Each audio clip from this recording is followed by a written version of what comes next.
Joshua Peterson here with Peterson Electric in my office today. Just wanted to discuss with you a job that we had. I was not able to show you the video on property. It's kind of a hardship going on. Customer up in Evergreen hired a roofer to come out and redo their roof. It was a custom home, probably about 7,000, maybe 6,000 square foot. Very large, very nice, up on the side of a hill. The unfortunate thing, and the roofers did a great job at the roof, but they did a poor job at resplicing this heat tape. They had 500 foot on one side and close to 400 feet to 500 on the other side. The sad thing about it is that they went ahead and thought they could take it all off and put it back on. Well, this was a custom kind of a heat tape, similar to Raychem, and it's self-regulating tape. It runs at 240 volt, and it's a residential type. So let me show you something here. Basically, in a nutshell, this was the house. This is the back of the house, the front of the house. This is the roof from a top view looking down.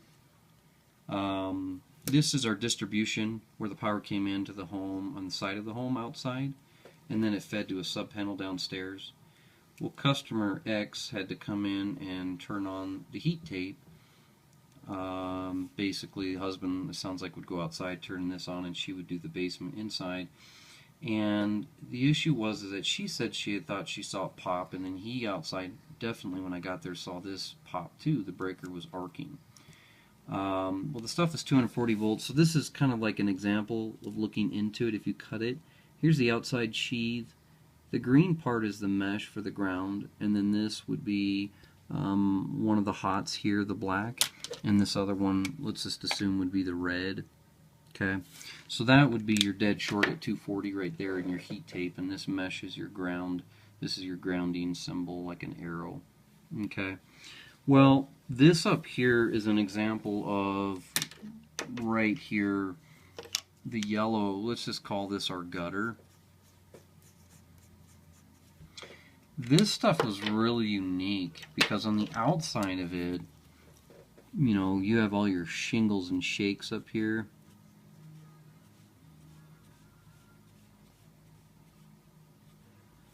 Well, this stuff actually had a prefab, pretty expensive. It's a metal that sits down on top, right, hangs right over the gutter, probably about a ½ inch, allowing the water to drip. Basically, in a nutshell, what we had going on is these tracks that would hold the tape were shorting out the system. Because when they pulled it on and off, they nicked these edges, and they didn't have this sanded down. So when this metal track was sitting here waiting to receive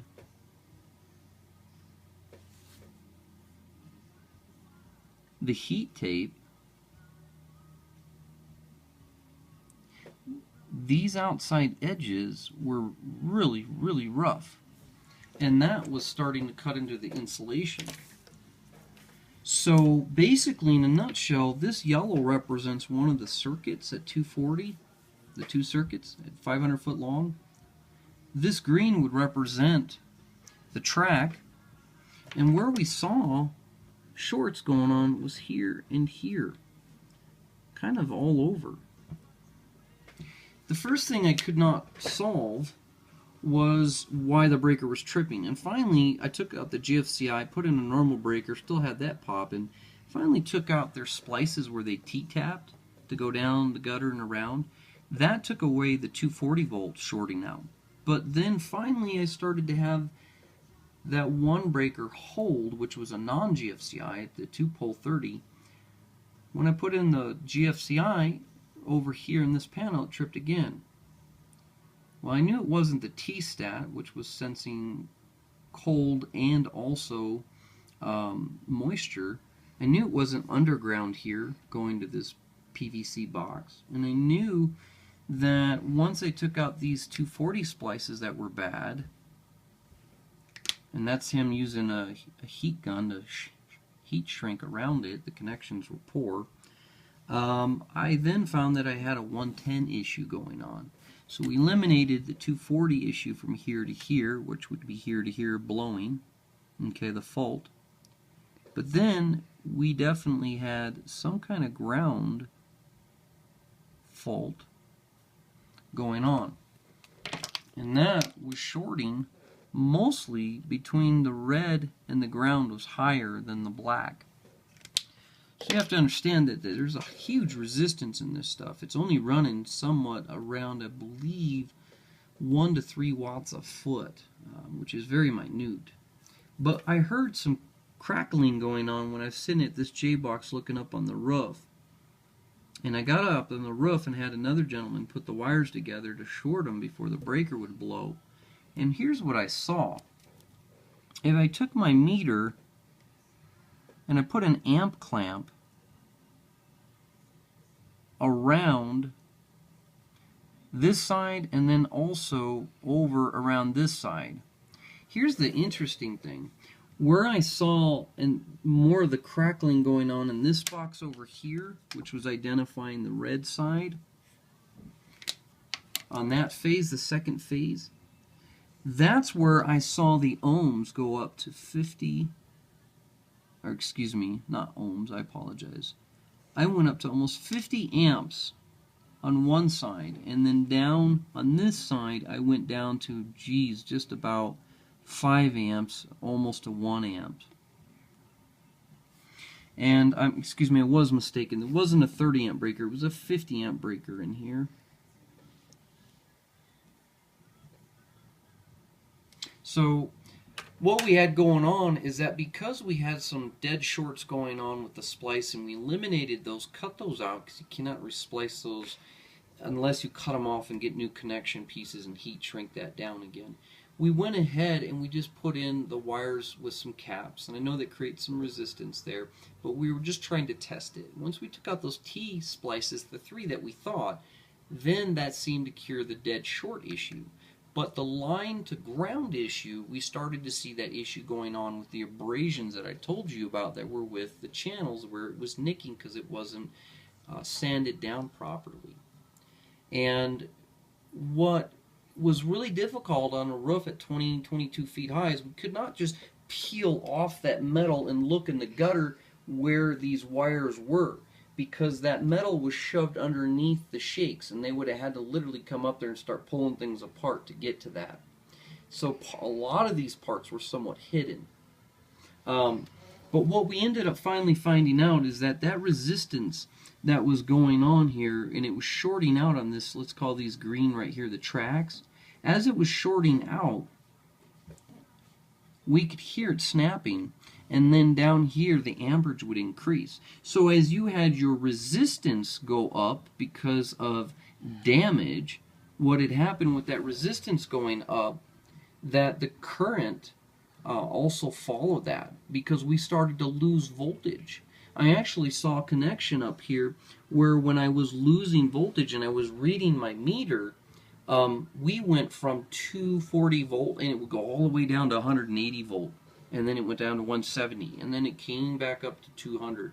So as I messed with the connections up here, I started to see that I had an issue with the grounding, and then I saw that I had about 8 to 10 different cuts on all this insulation, and there wasn't much that I could do to replace that. Unfortunately, here in the yellow you can see this was about 500 foot, and on the back side probably had about 400 feet on the green. The issue with the green that we finally saw was that someone forgot to actually land the lead that came up the gutter to this T-box where the thermostat was, and it came up 20 feet, and it was just welded to the gutter. And finally it broke itself loose. But these other sides, of course they weren't working. This one going this way and this one going this way to feed this roof and this part of the roof, they had no voltage going to it. So we easily solved that. Anyways, guys, I wanted to try to explain that to you. I wish I could have showed you in person on that, but hopefully that drawing will give you an example. But yeah, you being GFCI, you definitely have to have a GFCI in that, a 2-pole 30 or 40 or 50 amp breaker. And then the other thing is that you could take your GFCI off there and just use a normal breaker that's $8 to test it. It's better to blow that up than keep blowing up an $85 breaker, plus if you would have got it somewhere else. So in a nutshell, guys, this was what was going on with the heat tape. We were called in to diagnose it. This thing took about 5 hours with 2 people to diagnose on the roof. There was some ice and snow. Bottom line, it was, you know, pretty expensive build just to figure out what was going on. But once we did, we could execute how to fix this. I did suggest to go in there with some heat shrink, try to tape up some of those parts where we knew that the ground was leaking. And if we could heat shrink that, then go in there with some new splices and see if that would solve it first. It would be a lot more inexpensive than trying to come in here and pull this roof apart on the edges.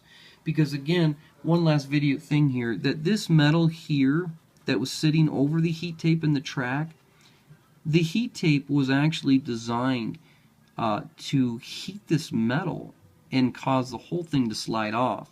Because a normal traditional roof, you would possibly see your tape come up like a valley like that, peaks, and then it would go through the gutter.